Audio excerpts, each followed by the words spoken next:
he was bringing it to the spotlight to be able to let people know exactly what's really going on. So I think he's left a blueprint in the sense that people who are current coaches and coaches coming up can push towards that same dream. You're winning and you're still talking about certain things. If you were losing and talking about certain things, people are like, well, okay, first you got to win some games, and then we can talk about this. But boy, You know what I'm saying? What you coming here asking for money? Exactly.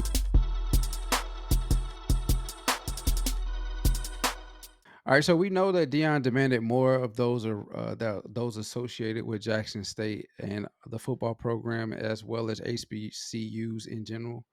Um, but has he set a new standard for HBCUs coaches and left the blueprint for them to follow? Left the blueprint for them to follow and succeed at the HBCU level. Sticks, how do you feel about him being the new litmus test for HBCU coaches going forward? Just like I said here a little while ago, people, especially coming to Jackson State, but there's some big shoes to fill in this HBCU market now with Coach Prime gone. And I think he's still going to aid within a lot of the, like I said before, he's going to aid within a lot of the progress as far as HBCUs are concerned. But he has definitely left a blueprint because if you followed Coach Prime over the past 3 years, the things that he said to the media, the things that he said about HBCUs, the things that the unfair gap between the resources of PWIs and HBCUs, he's brought a lot of awareness to it. Now, what I believe coaches moving forward need to do is to keep pushing towards that awareness and showing that awareness to everybody, because the only way that we're going to keep Coach Prime's dream alive as far as uplifting these HBCUs and these smaller institutions is to keep pushing towards that. You know, a lot of people, or a lot of coaches, a lot of people around the athletic, arena, they, like you said, they don't really understand what goes on behind the scenes of a lot of these organizations, a lot of these universities. So they say things in haste because they don't know. Mhm. But he was bringing it to the spotlight to be able to let people know exactly what's really going on. So I think he's left a blueprint in the sense that people who are current coaches and coaches coming up can push towards that same dream.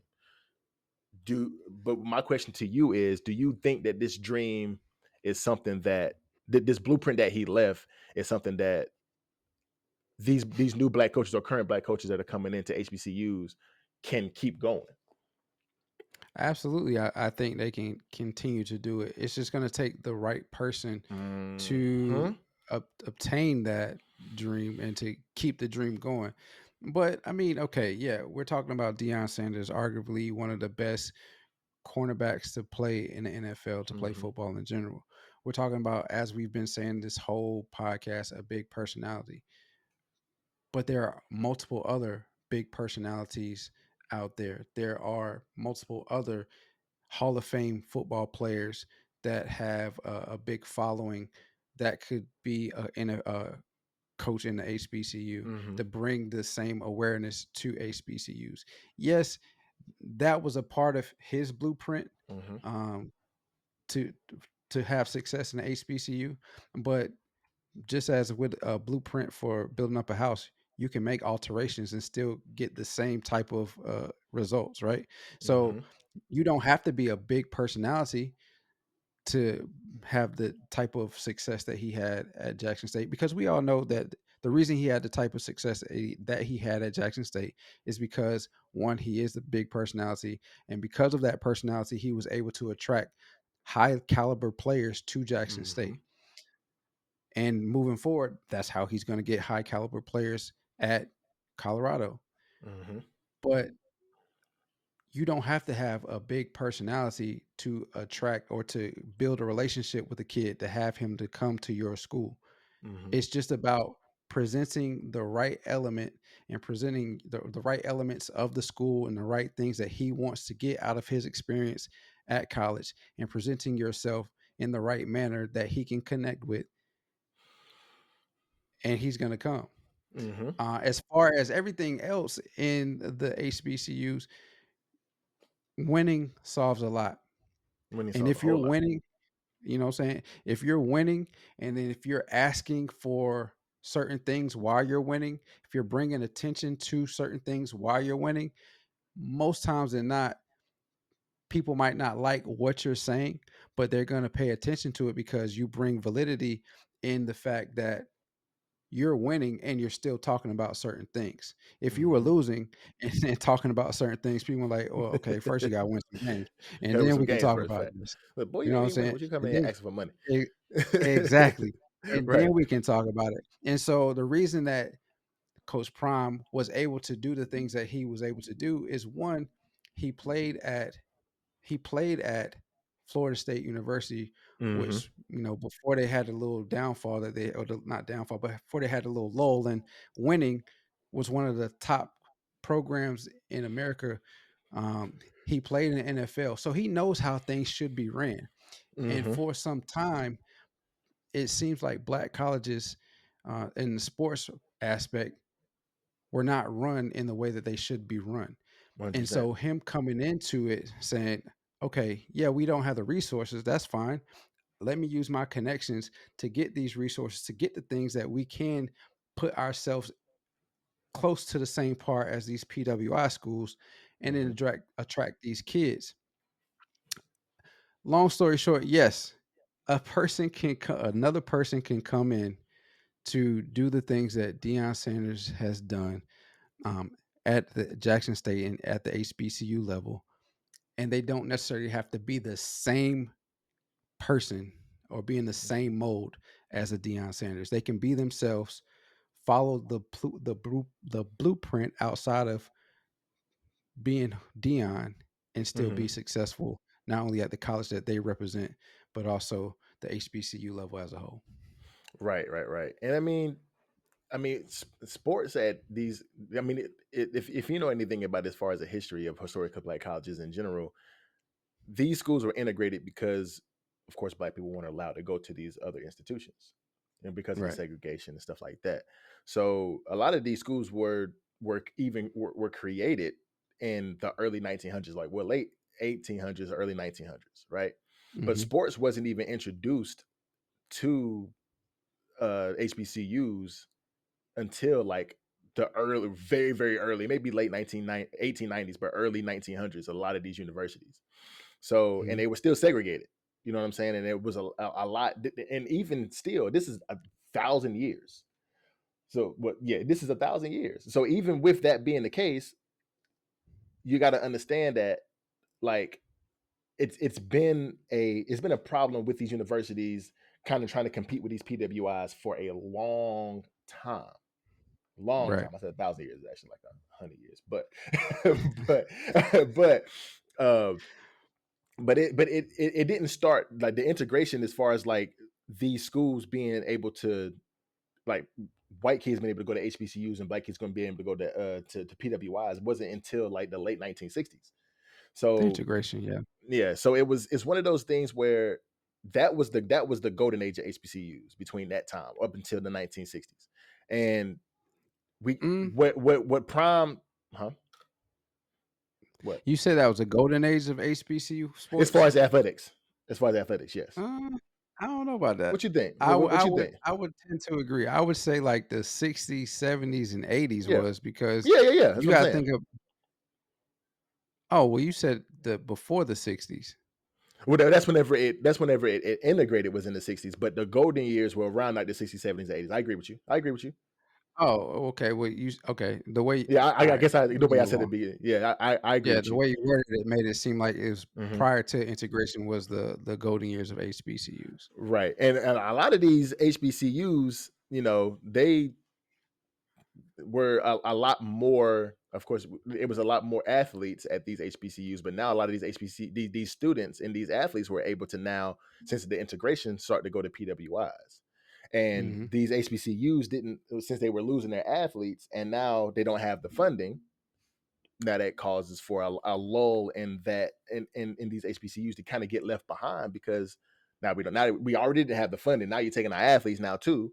So what are we supposed to do? And what Prime trying to do with this blueprint, man, is to bring that golden age back and to be Right. able to keep our prime athletes, whether white or black, it don't matter. These prime athletes being 4 and 5 star athletes coming to these HBCUs to be able to compete with these higher level universities. So coaches need to be not you, nobody can be like Prime. Prime is a personality among himself. Nobody can be like him. But just Right. like D'Lo said, you have to find something within yourself to be able to present the right element of the university and the right element of yourself to have these big time recruits come to your school to be able to compete and make more money for the university. But again, what D'Lo said, winning does a lot for the university and these recruits. So if these recruits, they might like you, but they might see the past 3 years you 3-30. So I'm not going. Me being a 5-star recruit, I ain't gonna come play for no team that's only won 3 games in the past 3 years. Why would I do that? So, Right. but he definitely paved the way for a lot of coaches to be able to see what to do and how to do it, and just replicate it. And if you can replicate it on a larger scale and make it better, then that's when the dream keeps going. But just like D'Lo said, Mm-hmm. it's gonna take a visionary, bro. It's gonna take somebody, not just a coach or an athletic director. It's gonna take somebody that can be able to put the academic mission together, the cultural mission together, and the athletic mission together to be able to propel not just their school but all black schools in general. So it's gonna take somebody that's willing to take on that task for sure.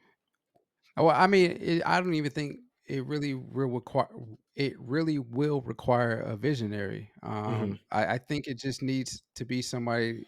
It needs to essentially be a tailor, Mm-hmm. somebody that can take what Coach Prime has set in place and then tailor it to how they carry themselves, how they carry, how they see their program being, Mm-hmm. because he is big on social media right now. Mm-hmm.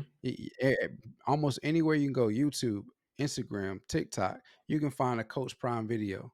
Mm-hmm. He was big on getting all of the HBCUs together and negotiating not only contracts for when they play PWIs in these money games, he was trying to also get them TV contracts. Mm-hmm. He worked with multiple. He used his. You mentioned this. He used his connections at these companies, these Fortune 500 companies, to help upgrade the facilities along with his money. And we'll talk about that in the next segment. Mm-hmm. Along with his money to upgrade the facilities at Jackson State. So it's not going to require. I don't think it's going to require a visionary. I just think it's going to require somebody to take a look at the blueprint that he set, skim through those pages, take out what they don't like, add in Mm-hmm. what they do like, and then use the rest of it to be successful. Yeah. Because if you take Coach Prime out of the situation, it's easy to say, or I won't say easy, but you could say, all right, let me contact XYZ Mm-hmm. to help me get a new practice facility or Mm-hmm. practice field. Let me connect with, and most HBCUs now have exclusive contracts with apparel dealers, Nike, Mm-hmm. Under Armour, and Adidas. But let me contact this person to see if I can get me an apparel deal with whatever company, insert the company. So Mm-hmm. I wouldn't say it would take a visionary, but it will require somebody to understand the blueprint that he set and to build out that house that start to create that foundation for what he's done, to build on the foundation that he's left Mm-hmm. for HBCU coaches to be successful. And it doesn't have to be just one person. It can be a collective. Right. Because just like you said, Dion was Exactly. trying to bring all schools together. He's trying to bring all HBCUs together, all coaches, all administrators, all athletic directors, everybody together to be able to, like you said, do a collective bargaining agreement, but also put y'all minds together to figure out how you can keep this thing paving forward. You know what I'm saying? So a visionary Hmm. doesn't have to be one person. It's just like D'Lo said, it doesn't have to be a visionary, but it could be a collective group of people that keep this vision moving forward. So that way y'all can all Hmm. put y'all ideas in one bucket and say what y'all think will work and what y'all don't think will work and kind of make it move forward from there. But it doesn't have to stop here. It doesn't have to stop here. And this blueprint is not going to stop because he left JSU and went to Colorado. I bet you he is going to be okay. Who we playing this week? Or who we got for the beginning of the day? Oh, we got NCCU. Okay, so what is Alabama going to give Marshall to come play them? Are they giving them $2 million? All right, cool. We're gonna give NCCU 1.5. It ain't got Hmm. to be 400,000 no more. It ain't got to be 500,000 no more to go up there and get beat up 70-0. Let's Right.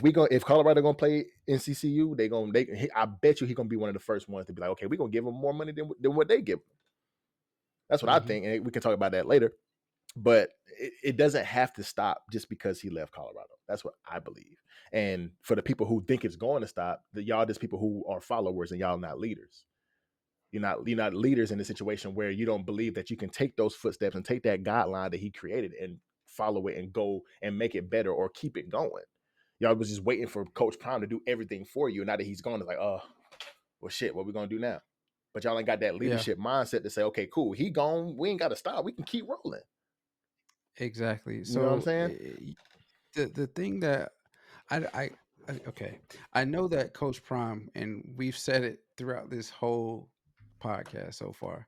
I know that he's a big personality, and with big personality comes, big request, comes a lot of attention I was because a they're big, going to big do the attention. things Yep. right. They're going to do the things necessary to, I wouldn't say necessary, but they're going to do the things that draws the attention. They're going to Mm-hmm. say the things that draws the attention. They're going to put on the stuff that draws the attention. They're going to they're going to do whatever it is that draws them the attention. Mm-hmm. But just because he's gone, you still have NFL or high caliber coaches in HBCU. Like I Mm-hmm. said, Eddie George is at Tennessee State. You got Hugh Jackson at Grambling. Now, Mm-hmm. they're not the personalities that Deion Sanders is, but they know what it takes to be successful. Hugh Jackson was an NFL coach. Mm-hmm. Eddie George is a Hall of Famer. Is he a Hall of Famer? Is Eddie George a Hall of Famer? Let's see. I think so. I Mm-hmm. think he Go is. ahead. If I'm he's still not, listening. he was. If he's not a Hall of Famer, he definitely was a top tier running back in the NFL for quite some time. Both these individuals know what a program should look like, how to run programs. You still have those top tier. You still have those type of people in the HBCU that can take what Dion has done, as I mentioned, mold it to however they want it to be that fits them, and build on what he has done. Mm-hmm. Yep. And just so you know, Eddie Is George's been in the Hall of Fame since 2011. So yeah, he's in the Hall of Okay, Fame so for yeah, sure. he's a Hall of Famer. Mm-hmm. Exactly. So he's gonna draw the attention to Tennessee State and ultimately or hopefully to HBCUs just because he's a Hall of Fame football player that is now Mm-hmm. coaching in the HBCU ranks. For sure, for sure. And a lot of these other coaches can pick their brain as to, how to get these recruits or how to, upgrade the facilities or how to get these connections and these relationships with these companies to be able to get your jersey contract or get your flight contract or whatever you need to do. Whatever Dion has done at Jackson State can be done elsewhere. It doesn't have to Hmm. stop. And I want and it just goes back to that mindset of you got to have a leadership mindset. You can't be a follower all your fucking life. So you need to figure out exactly what he was doing and try to if not you're not gonna be able to replicate it, but you can take what he did and mold it to your own and move forward from there. But you can't just sit back and say, well, damn, he left. Now who gonna talk to the media? Who gonna go to bat for us out here in HBCUs? You can do it. You can do it. Hmm.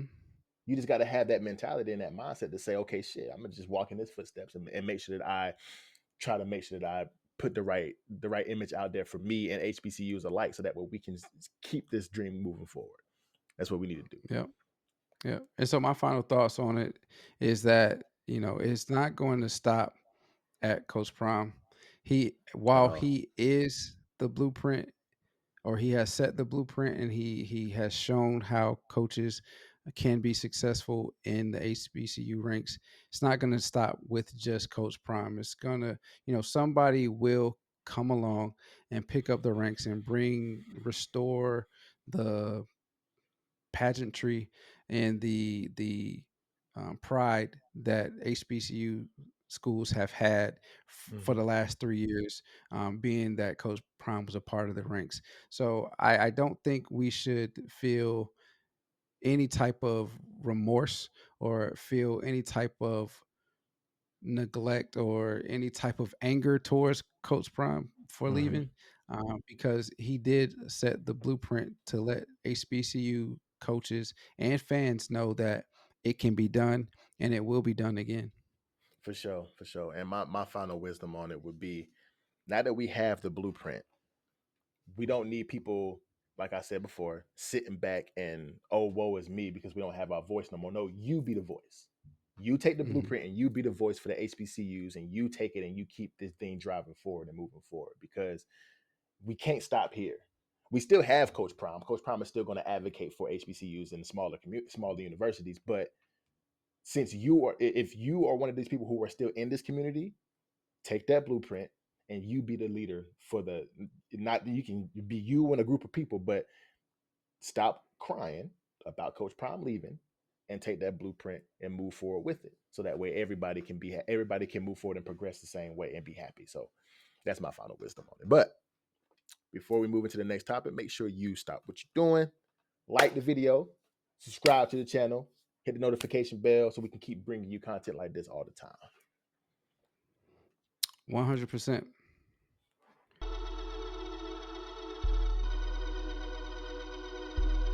$5 million, bro.